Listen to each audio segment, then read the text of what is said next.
Nining Jo Jolie, welcome back to Chaka Leb Acholi, segment mi Kwan Leb Acholi on Jacqueline Kango Pod.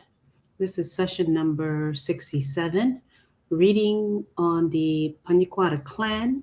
The clan is from the Acholi tribe of present-day South Sudan. And today we will be covering the Palabek Subclan, okay? Please make sure to like, comment, share.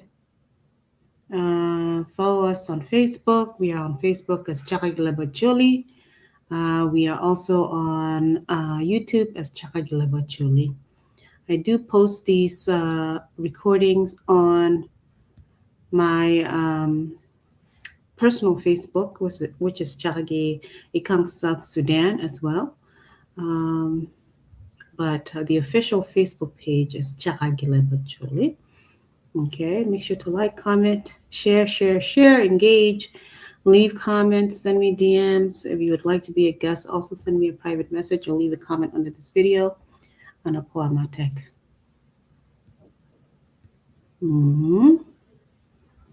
Okay. I know I just went live. Today is Saturday, so we had Chinga Chiel Gil King, session number 5. Wabirika lo look me ngani, look me punyo gene water or obedience ge look me punyo critical thinking, your tam better tam miria. Okay. So please go watch watch the show of the previous video that we just published. And also, if you want to find out what we read about yesterday, which was on the Ngaya subclan of the Panyikwara clan of the Acholi people or Acholi tribe of present-day South Sudan. Okay, that is also online. You can go watch that. All I can say right now is that the Ngaya people were people that mainly came from Bar Al Ghazal, okay? Gibino gisaro yo timo pari, okay? Munujo pambil jo paginage chakalichio chilo ge. Okay, gibino gisaro kachel ge fighting against Jo Ayom. Okay, so go watch the previous video to find out what happened, how they ended up there. Pinaglonya Jo Ayom. Ayom pinatia luanyi kum Jo Pambil. Ka gina bina konyagin. Nya chakalichi oki bina ka konyagin. Jimogi luanya gatero, Jimogi luanya gingore, any like what? Please go watch that previous video, session number 66 on Ngaya. Okay, Anapoa Matek. Make sure to subscribe to our YouTube channel, please, so you can stay up to date with our content. Okay. And also, if you are from Palabek, since today we're reading about the Palabek subclan of Panyikwara, please watch the show, engage with the platform, leave your comments, like, comment, share. Let me know if I'm reading everything correctly, and let me know if anything that I'm reading needs clarification or is inconsistent. Anapoamatek, okay? And I never knew there was a subclan in Palabek a subclan in Panyikwara called Palabek. So I'm interested in learning more about them, and I hope to find more information about Joe Palabek. The reading today on Palabek is about 4 pages, 4.5 pages or so. Okay. Once I conclude, I will prepare on reading about Oloro tomorrow. Tomorrow is Sunday here, and I will be reading about the Oloro subclan of the Panyikwara people, which is very, very long. So tomorrow I will be reading super fast, since the information on Oloro is very long. Okay, and that would conclude all of the subclans on subclans in Panyikwara. Okay, but then the very last section of the chapter is the reading on Agulu caught me Oloro. Agulu caught me Oloro, basically the rainmakers of Oloro. Okay? So tomorrow I will try my best to read all of the information on Oloro. And if I have time, I will read the Agulu caught me Oloro. Okay? But for today, I will be reading on Palabek. It's about 4 pages. The entire reading, of course, as you know, is in Acholi. As I learn how to read in Acholi, I may struggle with some words. But hey, it's a learning experience, and I'm willing to go through this process. And those of you who are watching, if you're Chuli or you're non-Acholi, you're Luo, you're non-Luo, everybody's welcome. Please stay tuned, okay? Learn with me as I learn to read, write Acholi, learn about our history.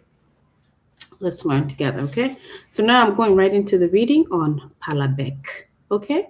Lajojo chone ngo regarding Palabek, lajojo chone tekwaro pa chuli wajani jo Palabek dujo bino ge Itali matie ilobomi mundari. Oh, okay.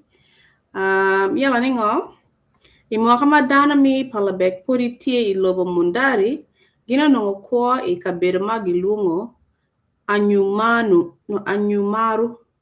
anyumaru olula.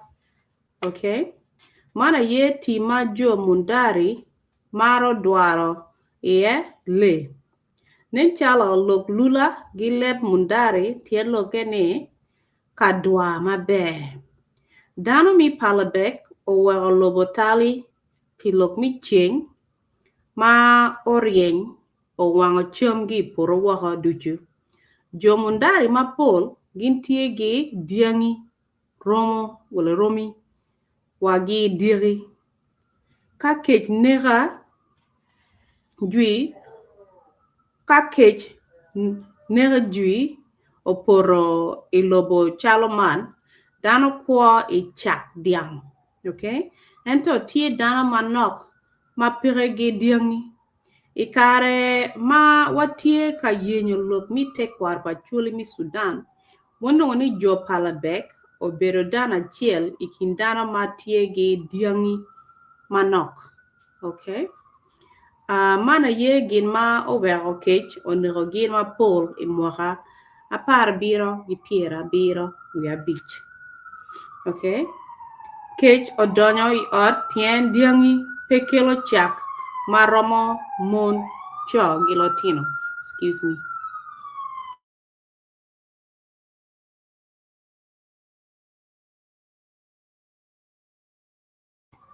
Excuse me. My street is loud. I live right across the street from a hospital. So every emergency, mati abino lutia terdane or yet can you walk ambulance? Yala Latin parabene. No one tuolo cha when making noise. So excuse me, please. Okay. Yala la chojo choningo. Road chombek gila dit cookie. Ma neno kech tie kanero dano. Marach gilungo kachore. Ka ruot chombek obedo ka lok bot luak ni be jopua kid ma waneno gi wang'u kech komberi tie ka neko dano marach undong kono utamo nini watwero tero mon gi lotino ka machom tie ye. Well, I did a question. Watwero tero mon gi lotino ka machom tie ye. Okay. Karong ni nga luak ma wiyo lok man gino gamo bo ruod ni ruod wanero jomu duju gi wangwa dano mewa tie kato ki kech watamo ni lok ma ikelo ni loke bete twal pien ka wamere gi bedo ilobo mundari kodi mewa bi rueny wako wan miero wate mon gilotino ingom mokene. Okay, karong ningo ruot chumbek dong o wajo dano ni ka kid man ngara chiel miro dok gang ka o waj dako mere o yupere mi wot mi ario amiro wunduchu digi o digo wugure kany ka chiel gi mon walotino Wukel bene gi pexe mi wot. Gi otieno menu la achiel odoki gang mere ko wajo bo dako lok duchu mar ruoth ochiko. Gi wo menu bene mono bedo ka yubo pexe ni ngoni P-E-K-E gi yubo pexe piki ku yubi piki pexe peke. I don't know what that means. Chokono bedo ka piro pi I aporo pi ma wek o kony dano iyo. Kid ma I kabedo mokene nongo pi tek. Ento luak onongo pe ng'iyo kama ruoth miro tero giriye. Jo Palabek pe wajo bodano mi mundari mokene tama ngo ma gin tie kwede. Pien gino bedo giluoro ni ka dano mokene ng'iyo gin dong miro dak wako jo man twero lubo korgi nyo gi mayo diangi wako. Okay? Yalo karong ningo gi odigo mokene dano ducho gore I dual matie chok gi gang pa ruoth chumbek. Mano kany luako chako wot. Inge wot pi nina dek gino oki lobo ba. Kama gin ogonye pi dwe manok. Kala chien luak mi Palabek o mere gi wot gino chiro I kom got aru mati lobo lo lubo. Dano mi Palabek o bedo kan chok mwaha ario kala chien gino nongo ni lobo mi lo lobo pe chako chama parapat magin mira. Okay? Karong ningoni tekwara pa Panyikwara wajo ni gi got aru dana mi Palabek o pure woko. Dano mapol o dok pot ruoth chumbek ka dano mokene ma nok o dong bod la dit cookie. Dano ma dok bod ruoth cookie o bedo jo Palabek mi Sudan. Okay? Ka dano mokene kono mo dok o dok bod ruoth chumbek gino bedo Palabek mi Uganda. Okay? Wandong pe wange lok ango ma weho jo Palabek o pore wako gi kom got aru. Okay? Dulario mandong o chaka wot iyo ma parapat mi nyang ma be kir ma dano man woro kwede.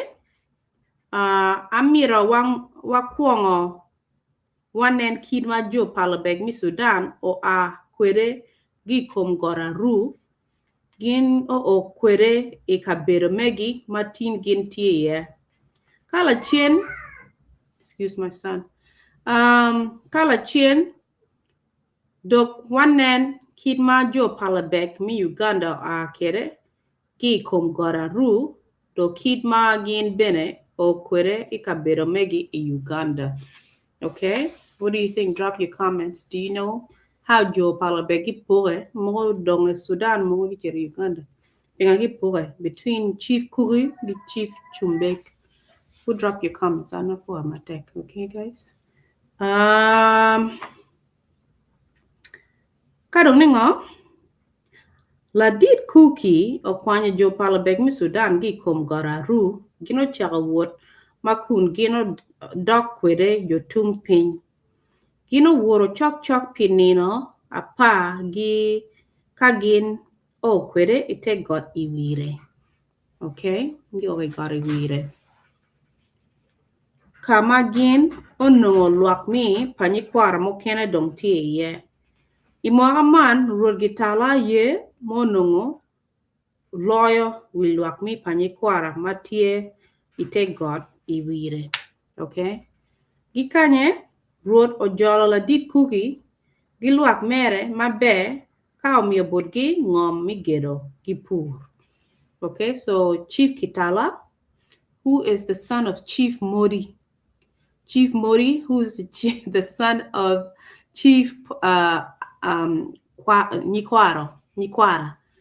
Okay, Nyikwara from Anywaka, one of the bloodline we can have Jo Jilo Gigana, Dimo Gi, Nyikango Gi, Jo Mik Tiho Gigana, Tongi, Kitma Wangi Okide, Labong Gipir. So bloodline Tuginga, Nyikwaro, Mobino Ok, Iba Bargazal Gikuya, Kadong, Latin Pere, Mori Mukilo, or Gikilo Dano, o chok kanong chief kitala mo kilodano e Panyikwara.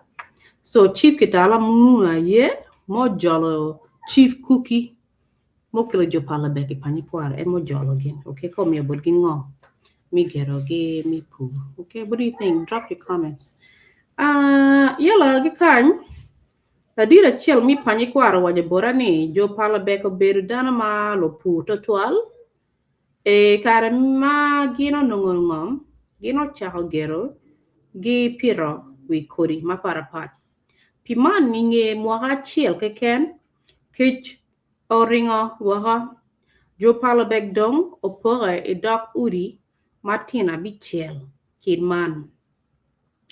Miteng paleng pagura bura adiemu pajo olwal ki gem wala gem kagin olungo kongini bar pariemo. Why? Bar pariemo. Don wajini jo Palabek peo nongo bero jo Palabek peo nongo bero tek ikare.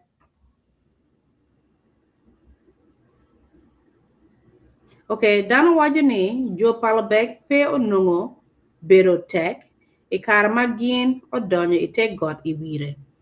Okay, what do you think?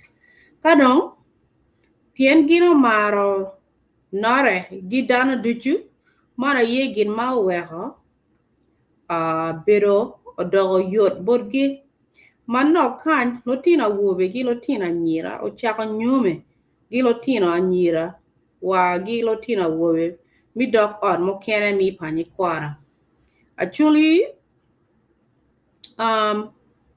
obolo kwere gi charo lok ni nyomere ni nyomero kaka. Okay, lok mi nyom ada o well lok mi wat nyo kaka o doho matek ikingi gidana mo kene magin pe mi Palabek. Okay, kadong ni ngani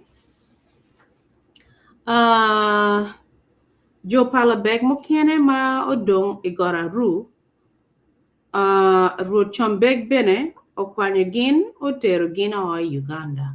Okay, gino chiro o gere ngom matie tung malo northwest mi Payira matie chok gikulu aswa. Okay, aswa wang lobo pa jo Palabek mi Uganda gi lo Sudan tie imari moli gi pajok. Okay, okay, mari moli kip pajok ingom oromo. Okay, yala te kwar mi achuli wajani ikare ma jo Palabek mi Uganda ok ingom magin tintie ye gino no dana mi lango dong tie kabero mane. Okay, matien loke ni jo lango west lango aye wihingom. Okay, ma pe otero mwaga mapol jo Palabek o duo luak mi lango duchu o duo luak mi lango duchu ite lodge parwot chumbek. Okay, so when I got to Uganda gino lango ti ngom tuki kama gibero yene. So jo lango when gibero do ko ma kono ite ngom gi accept rule pa jo Palabek under gina chumbek. Chumbek dong biro chief to Ruatuki, la dit to me lead can wine. Okay? Crasalara, which is the source of the me information man. Crasalara, JP Crasalara. Crasalara wajo kwedene. Majo palabeko o kabiro megi manyin. Karibet will megi tie manok. Gino duro dano mi lango duchu ite loch parwot chumbek. Okay? Kamot gin bene o chako nyome kinge. Okay? Majo palabek onongo ngom mi gero gi pu. Gino poke dok on matino abor kidman. Okay, so this is Joe Palabek. Me gina. Me Uganda. I think he's talking about Joe Palabek. Me Uganda dong. Man magi nyome gi Joe Lango. Okay? I think, okay? Whoa. Calm down. Kiro nying mo ka nyong guaba. Ningone. Nying me Joe Palabek. Me Uganda. Choringo. Ongoro nyare. Oh my God, Jesus Christ, help us. Dok od mi ongoro nyare a ye dok od pa lotino pa ruot, your royal family. Kala chien dano mi dok od mi pa uma, pa dimo, a boch bel, pa moa, gi palony, or kum gi waho, gi kum dok od mi ongoro nyare. Kagin o chaka dok od matino, mana ye gin ma wero tin watie gi dok od mi pa uma, pa dimo, a boch bel pa mao, wela moa, gi pa lony, e gang mi ongoro nyare.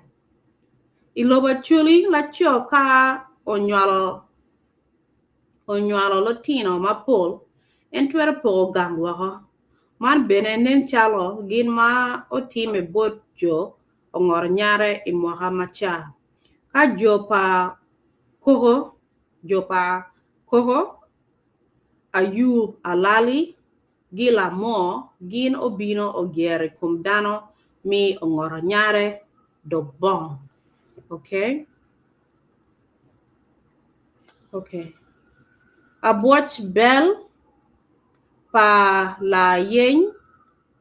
Abuach bel pa la yeny. Te kwar mi chuli wajo ni dana mi abuach bel pa la yeny. Kari betin gin odoro dok ora chieli Palabek. Gin bere obino gi dok ot mi ongoro nyare. Lo dira chuli mapolo wajo borani dana mi agoro matini tie I dok ot mi abuach bel pa la yeny. Gino bino gi yotung malo ka gin ogere komjo abuach bel pala yeny dok bong. Okay, if you know of these places, please leave your comments. I'm only hearing about this for the first time. These are the people of Palabek in present-day Uganda, not the ones in Panyikwara in present-day South Sudan.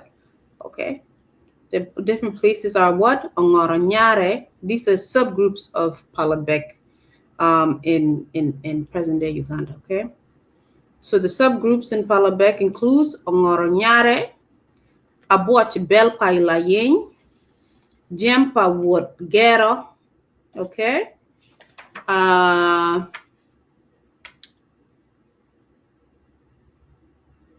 Labigiriam pa Luan,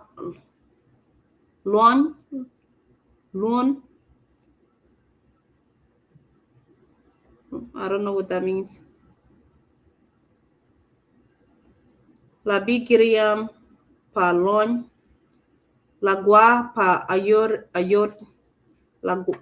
Logua pa Ayot, Ayu Palabek, Nyo Ayu, Laboro, okay?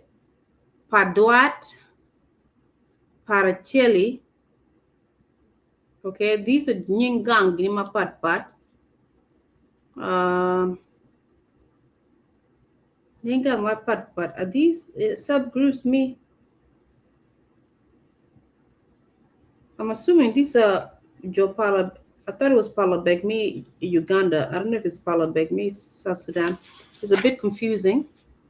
You know what you're listening on? Man, Joe Palabek, Munongo, Gigero, Gipu, Kamagin Gigero, yeah, Gipu, Gino Pore, dog on Martina Boro. Like he doesn't specify.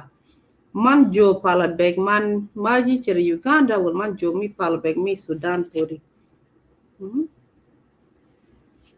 Okay, so Gig Pokungi Boro. Okay. Yeah, regarding your, what did I say? I want to look me a watch bell pala yin. Take part me actually watching it. Dana me a watch bell pala yin carried bed tin gin or dog or a chiel I pala bag. Gin bene obino gi dog or me ngor nyare. Okay. Lo diro actually ma polo waje borani. Dana me a goro matin tie I dog or me a watch. A butch bell pala yen gino bino git yo tu malo ka gino gerikom jo aboch bel pala yen do pong. Regarding Jumi ngoni, jempa road gero no jempa wood gero. Okay, duan wajani mama jo pala bek o donyo kwere ngomad gitie tin. Gitin gin tie ye luak o yero wood gero. Ma ubino gi mundari we ho bed root ma loyo widano ma ubino gi mundari ka chiel gi jo lango. So these are still Joe Palabek me Uganda. Okay? Well, this is no Joe Palabek me Sudan. Okay? The Aboriginal group of Jem Lango. So the Jem people are Lango people. Oh, Rebo Gengi Jo Mundari. Okay? Kala chen gino lungo kum gini Jem pa wood gero. Matien lokeni luapa road wood gero. Road wood gero o nongo tie geo mine ma gilungo noni. La chin noni o nyongo dako ma nyinge pe wangio. Ka gin o nywala kwere lotino. Ma lotino pa loni o nyala chen gino chero gero witura chiel. Ma tie chok gidana mi dok od mi jem pa wood gero dok bong. Man bene gin ma we otin pa loni Palonio dok ora chiel jempa ruod gero. Te kwara pa churi waje ni jo jempa choro ma kwango bino ingo matin jo jempa ruod gero ti ye. Gino bino gi mari opi. Wala opi. Piman wandong watwer waje labongo akala mo ni jo jema ye dana mi lango. Gin bene wiri ngom. Okay. Te kwara pa chuli bene waje ni. Te kwara pa chuli bene waje ni. Jo pakala bino gi o pari mi South Sudan. Okay. Gino chira o geri kom jo jempa choro dogbong. Jo pa bira. Jo pa bira. Bene obino gi ba. Gino gere kum jo pa lony wala loni dog bong. Mana yegi ma oweho tin jo pakala matie I Palabek Uganda gi jo pa bira kin odogo dog ot e jem pa wood gero. If you're from Palabek, if this makes any sense to you, please let me know. Like, comment, share. Okay. And it's a bit confusing for me trying to understand where all the different Dogola is and where Gibinogi is. It's a bit confusing, especially since Palabegi Poegari, Mugiti, Uganda, Mugiti, South Sudan. I'm trying to understand if any Wang Jomati Palabegmi, Panyikwara, South Sudan, or Jomi Palabegmi, Uganda. Give a Rube Kereka Chelkin. Okay. Yala regarding labigirium, labigirium, labigirium palon, loin, I don't know. Jo labigirium palon, kari betin gin tie dog or a chili palabek. One on again do you puri obino gi dog or me or ngornyare. Duan wajini jo pa logoro nyo pa tanga gi jo pa owila gin ducho bino gi logwa matie tung piny gino gere kom job la bikiriam palony dok bong ka jo lo rubi kono obino gi palaro gin bene ogere kom job la bikiriam palony dok bong mana ye gin ma oweko ting jo patanga pa wil gi jo la rubi odok ot i la bikiriam pa ngony ma tie i Palabek. So jo pa tanga doko gi tie i Palabek ata jo pa tanga kinang iti danga ibeni pa jok you can. That's my people jo pa tanga. Jo pa tanga, is that different for jo pa tanga? Mi pa jok, drop your comments. I third one mi pa tanga ni what tie danga pa jok. I didn't know what tie beni Palabek mi idi Panyikwara. Is that true? Who drop your comments if you know? Okay. Yala regarding Jonga la guapa a yacht. Dan mi la guapa a yacht or la guapa yore. Bene pore gi kom dana mi ngoranyare pien a yacht bene oneno ni luak mere o doko duong. Piman gino miro bero I dok od mi megi. No, dok od me megi. Ikarma a yacht o pore waki kom ngoranyare luak dong o yero en o bedroad.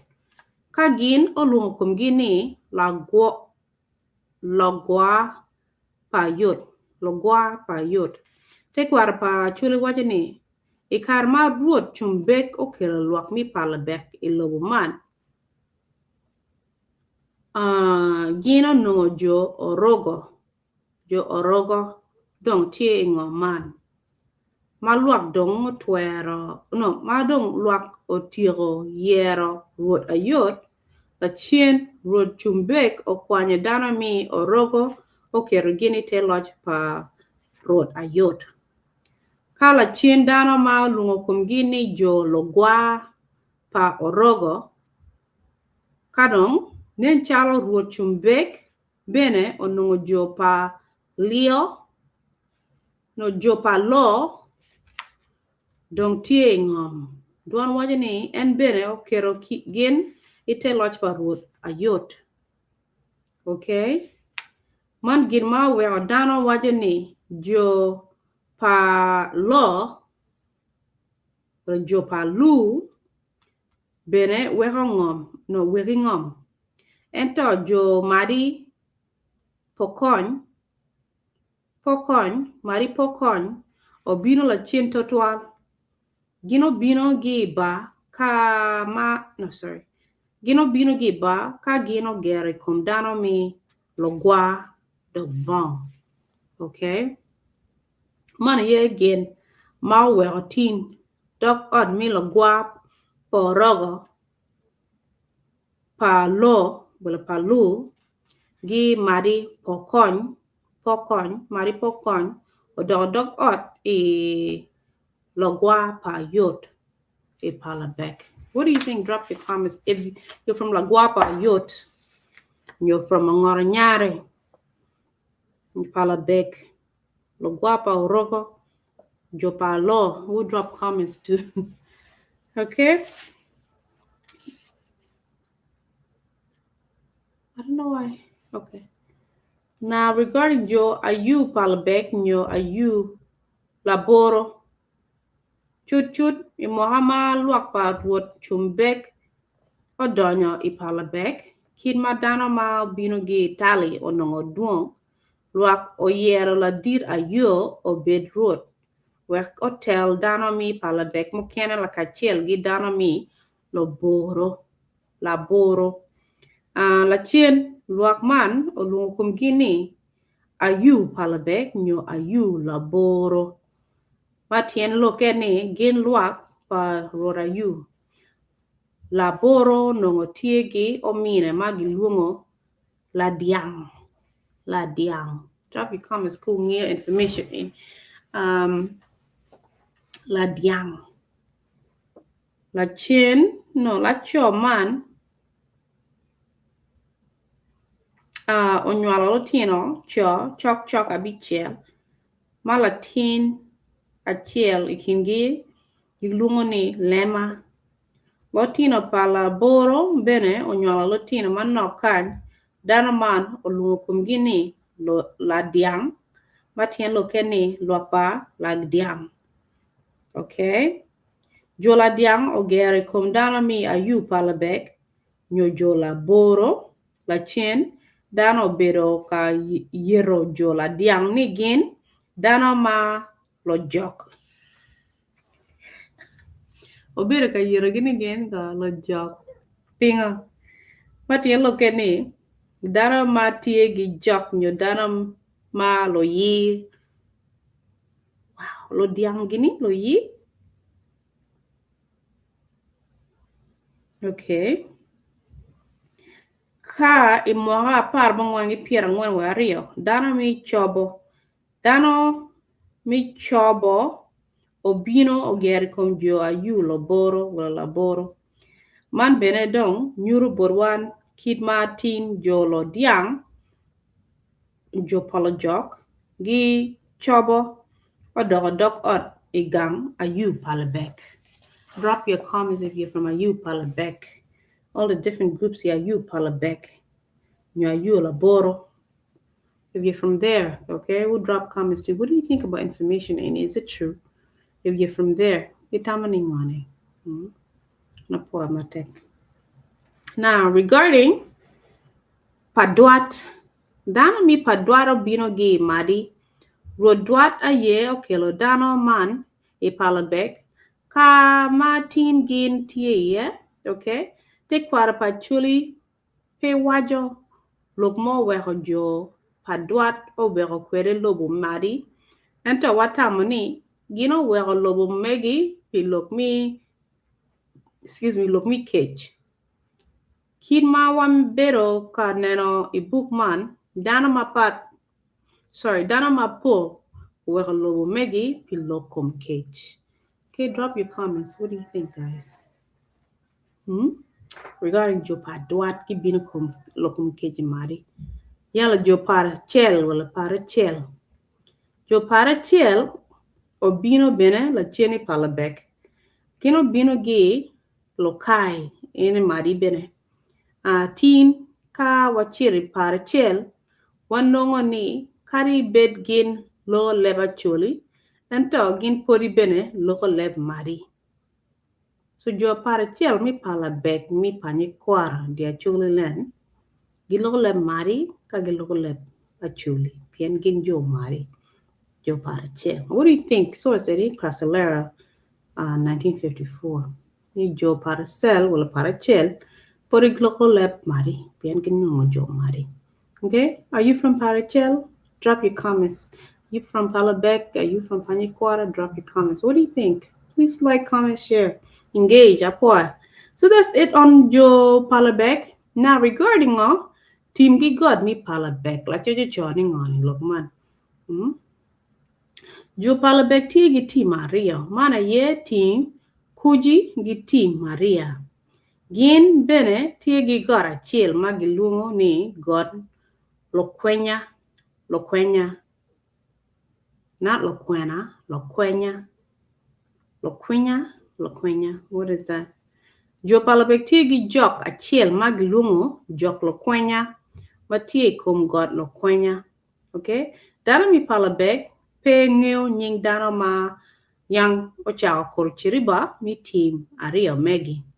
Ento ngad ma wi dana po ye aye la dit edwati Edwari, Edwati, Wotpa, Adiemo, Adiemo, okay?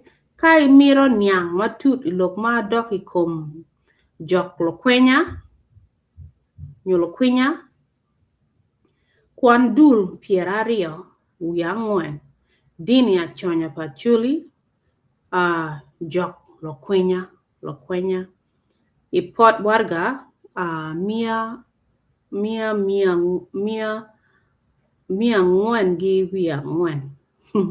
Hope I'm saying that right. Okay, so that's it on Palabek. What do you think? Okay, Anapo Amatek. Okay, it's a little bit lengthy. It's a bit confusing because Joe Palabek give me huh? Mogo chiro engi sero kami Panyikwara president South Sudan mogi chiro ha do egina Uganda. Okay, me mogi chiro Uganda mogi gina. Gi mira ki jo payira gi sero gi jo payira gi wor gi wire kuja longi jo mogo kuja sero ki bero community. Kadong jo mi Sudan magi dong Sudan ne gi wor gi poga bene. Mighty Uganda no jo Chumbek, Chief Chumbek Mutergin, Yal Magidong Sudan jo Chief Cookie, Chief Cookamin Chumbek Molidgen. Yal Palabek Mun Madong Giti dong Sudan go Ripo Kumbido Gola a Boro. Hole Jone from Ongoranyare. Okay, I mean it sounds horrible, but that's the name of it. I wonder why it's named that. If you're from Palabek and Panyikwara, do you know why the name of this place is called Ongoranyare? Do you know why it's called Ongoranyare? So dogola moka boro ni pola gi bino gi poka gi como Ongoranyare. Kari gi dogola matina tina boro pola gi agi Ongoranyare. Okay? So the 8 groups me Panyikwara nengoni Ongoranyare, Abuach, Bell, Abuach or Abuch. Abuch Bell.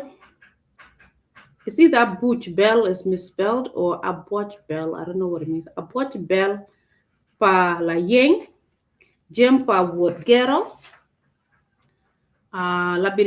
labigiriam pa lon, logwa pa yot, ayu pa la bek nyo ayu laboro, pa duat pa rachel. What do you think? Yala ngo, jok tugine ngoni, lo kwenya, got tugi, lo kwenya, team tugi kono ngoni. Team Kugi, gi team Maria. Okay? So guys, this was a reading on Palabek. Palabek is a subgroup of Panyikwara, the subclan of Panyikwara. And you can find the Palabek people because they split up between 2 brothers, Chief Chumbek and Chief Kuki.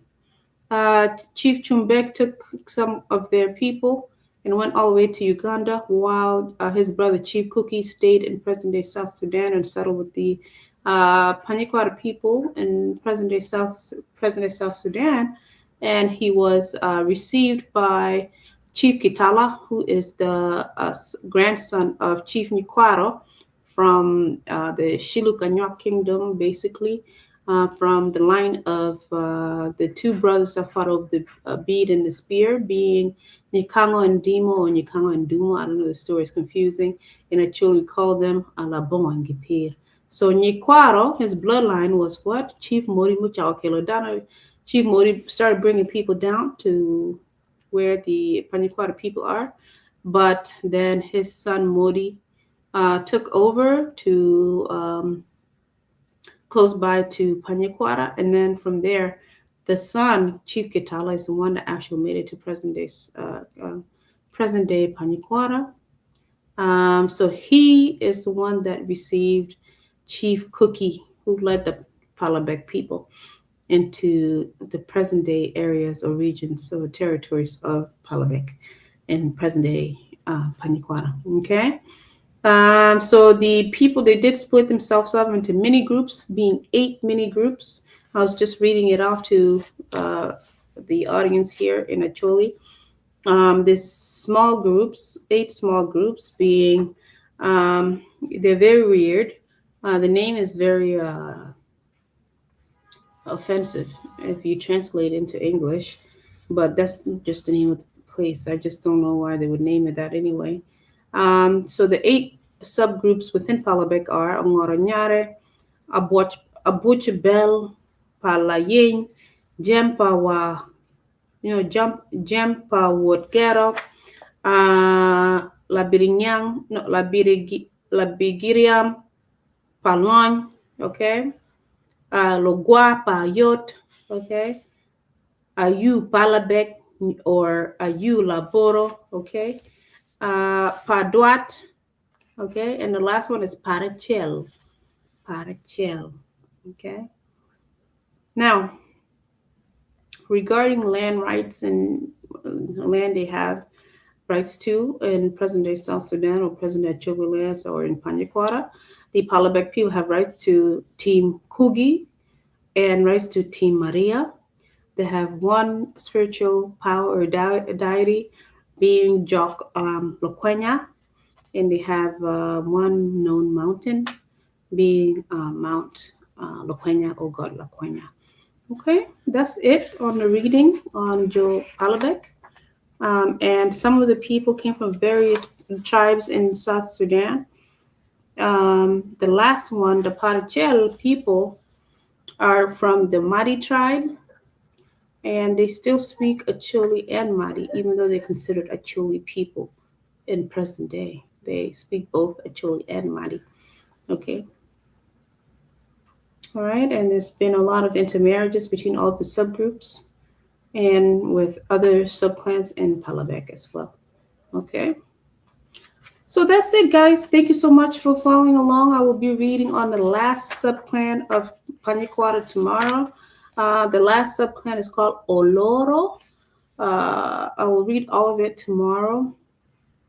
And it would conclude all of the reading on the Panyikwara clan. The last part of the chapter discusses the rainmakers of Panyikwara. So I may find some time to read information on the rainmakers or Kirikot, Gulukot, ni Panyikwara after I read the last chapter on the last subclan of Oloro tomorrow. If I don't find time Monday, I will read on the rainmakers of Panyikwara, which is the Agulukot, mi Panyikwara, or Agulukot mi Oloro, I should say, rainmakers of Oloro, not the whole of Panyikwara. Okay. Okay, that is it. If you have any comments, information you want to share, if you want to be a guest, please drop your comments. Send me a DM on Apoamatek. Thank you very much. Please subscribe to our YouTube channel. Sorry. Please also like, comment, share. Follow us on Facebook. We're on Facebook as Chaka Leb Acholi. Okay. And we are on YouTube as Chaka Leb Acholi. Okay. Please let me know if you have any questions. Drop comments under this video. I'm pressing things I shouldn't be pressing here. You guys have a good night.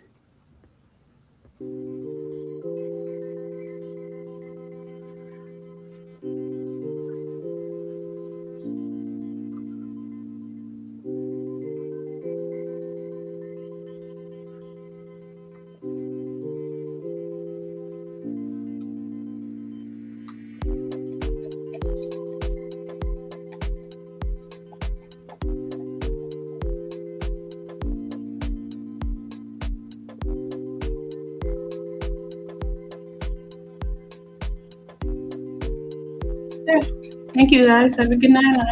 Bye bye.